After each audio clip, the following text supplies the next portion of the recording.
Hello everyone, my God, we have the most perfect day. It's absolutely still. I can hear the sea. It's really mild. It's beautiful. It's a very misty start to the day and it's still a little bit misty and hazy. It's just a delight to be outside on a day like this. So I'm planting garlic today, but first of all, I have to take the rest of this buddleia tree out. I've cut a bit of it away already. And I have to dig out the roots now.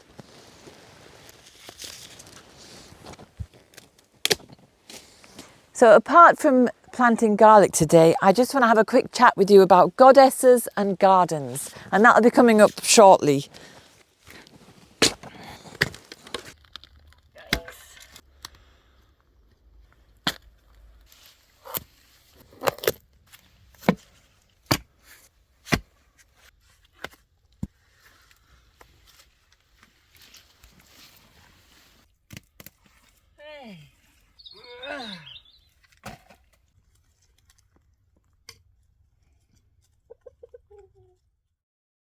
Okay, so the little buddleia, which was inadvertently planted there, and I've allowed it to be there for 2 years, and we finally got it out, roots and all.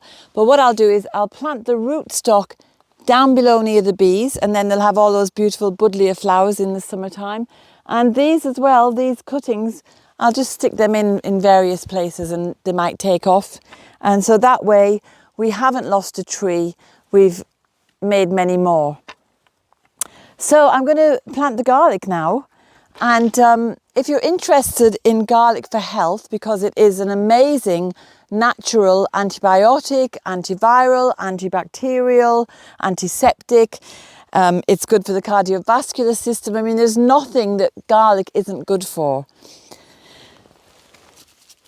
And I'll put a film up here that I made a year or two back, and you can have a look at all the positive health benefits of garlic and some of the things that I was making with it. So you can plant garlic in springtime or in autumn.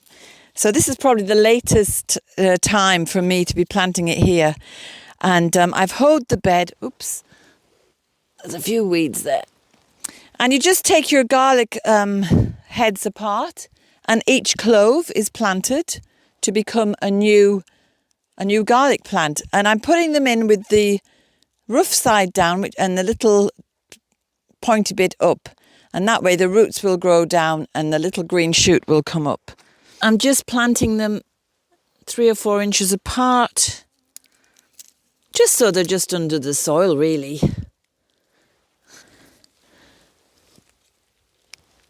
There we go. So they're all just lightly covered. Garlic is full of, what makes garlic medicinal is the sulfur. That's what causes the smell, and the allicin. But it's also got vitamins and minerals. And like I say, it's beneficial to every single body system, but particularly during the winter when we are suffering with colds and flus. It's going to fight off all of that kind of sickness and help you to feel warm.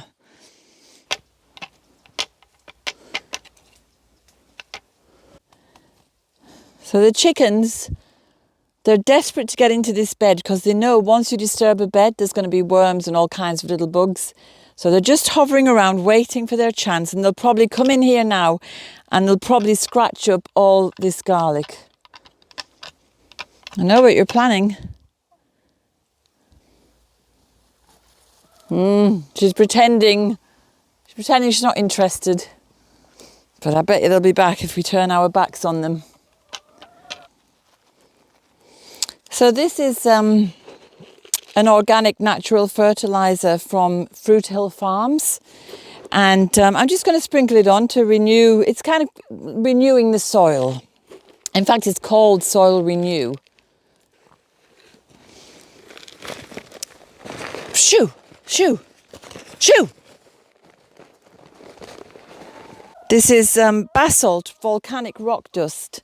And this will just help to mineralise the soil and make it, you know, kind of aerate it a little bit, because as it sinks in,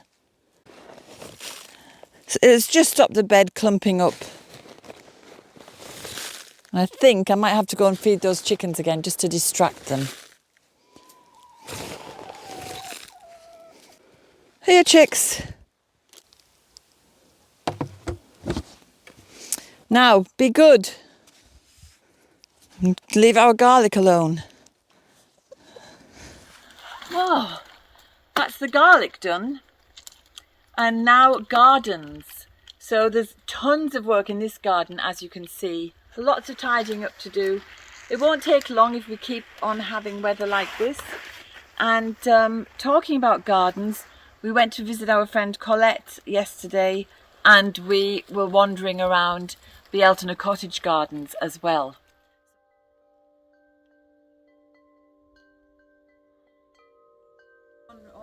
Our friend Colette is the custodian of Bealtaine Cottage Gardens, and over the last 16 years or so she's practiced goddess permaculture here and has transformed 3 rushy acres, which were devoid of life really, into a woodland and a garden paradise.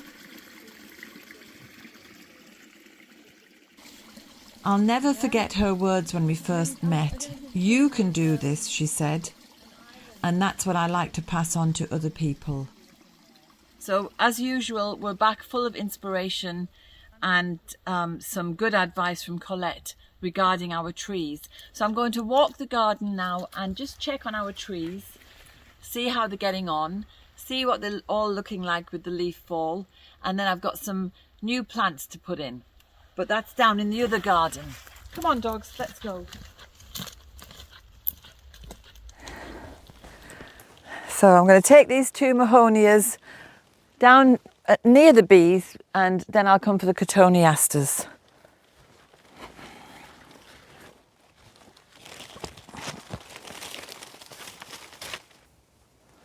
I'm going to have to think where to put them.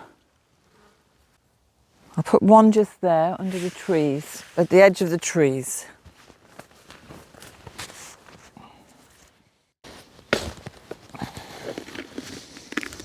I'll put the thin one in there.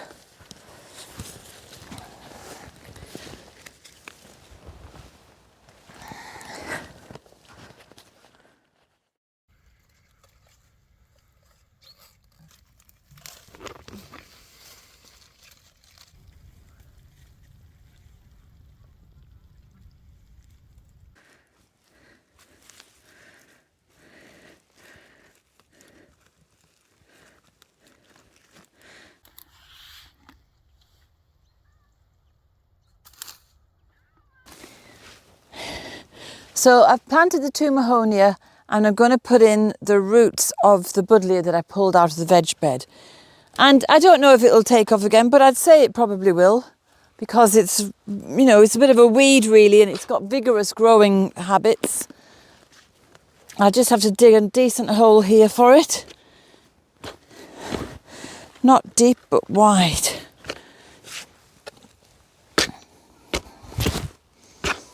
And this gives us a chance now to look at all the other trees. These have lost their leaves. Birches and oaks down there still have their leaves. This little birch has a few leaves. I think we lose our leaves earlier because of all the wind we get. So it's a shame really, because we don't see quite the colour display that you get in autumn. There now, that should do it. There now, perfect. Just took all the roots in, And now just start backfilling.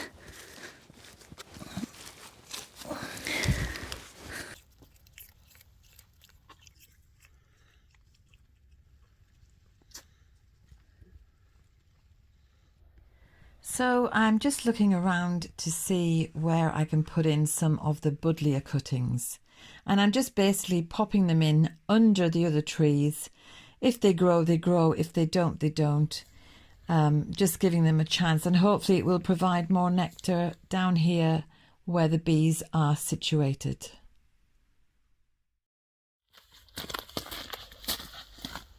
So that's that done. Plants are in around the bees, more flowers for them, more nectar, more honey.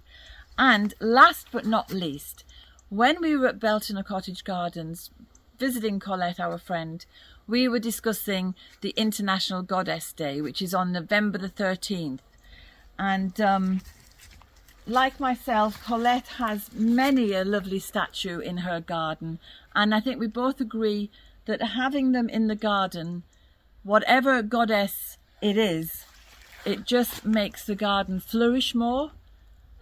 There's more life in the garden. There's more beauty and magic. And it's a lovely thing to do in your own garden if you can, to put in a little statue. Or it doesn't even have to be a purchased statue. It can be something that is maybe representative in some way. So you could make something out of willow, you can make something out of stones. Doesn't matter. If it represents the goddess for you, then it is a goddess. And International Goddess Day, I've been doing something on Instagram the last 9 days about Irish goddesses. But remember, their goddess culture is all over the world and has been for always. And one of the things for me about the goddess is whenever I see her in her guises around my garden, it reminds me of the divine feminine principle and that wonderful creative energy.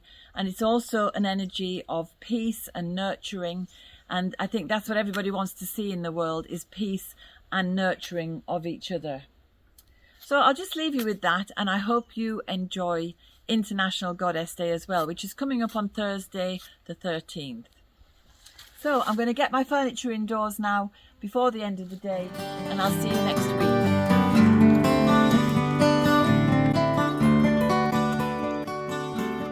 I hope you enjoyed today's film. If you did, subscribe and hit the bell for notifications.